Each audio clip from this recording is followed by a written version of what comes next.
Le vent soufflait toujours un peu plus fort sur le cimetière de Saint-Lambert dès que la nuit tombait.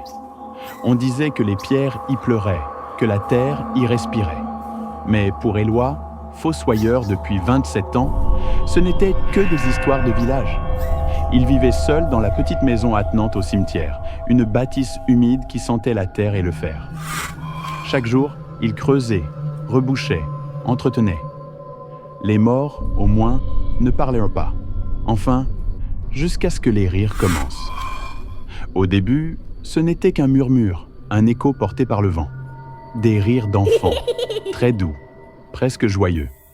Il se disait que c'était son imagination, ou le vent dans les arbres tordus du fond du cimetière. Mais ces rires revenaient, chaque nuit, à la même heure, minuit pile. Et chaque fois, ils semblaient un peu plus proches.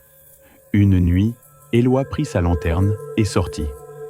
Il suivit les sons jusqu'à la vieille section du cimetière, celle où les tombes dataient du 19e siècle. Les noms sur les pierres étaient effacés par le temps. Et là, entre les allées, il vit des empreintes. Petites, fragiles, mais récentes.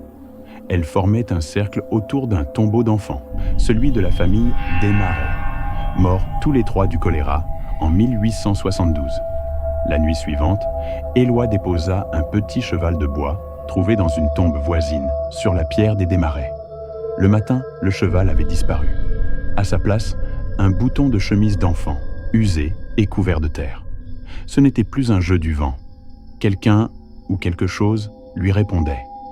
Les rires continuaient, parfois accompagnés de chuchotements. Il croyait entendre son prénom. Puis, un soir, alors qu'il verrouillait la porte, une feuille de papier glissa sous le battant.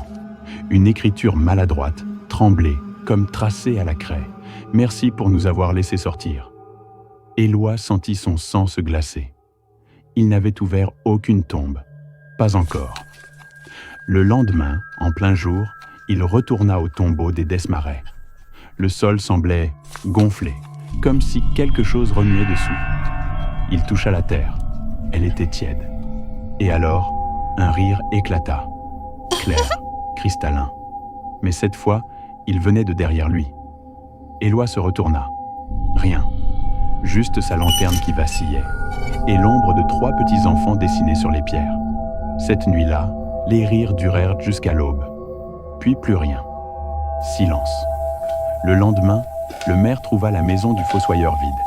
La porte ouverte, la boue sur le plancher, 3 empreintes d'enfants menant jusqu'à la chambre. Sur l'oreiller, une simple phrase, tracée d'une écriture enfantine. On lui a promis qu'il pourrait jouer avec nous.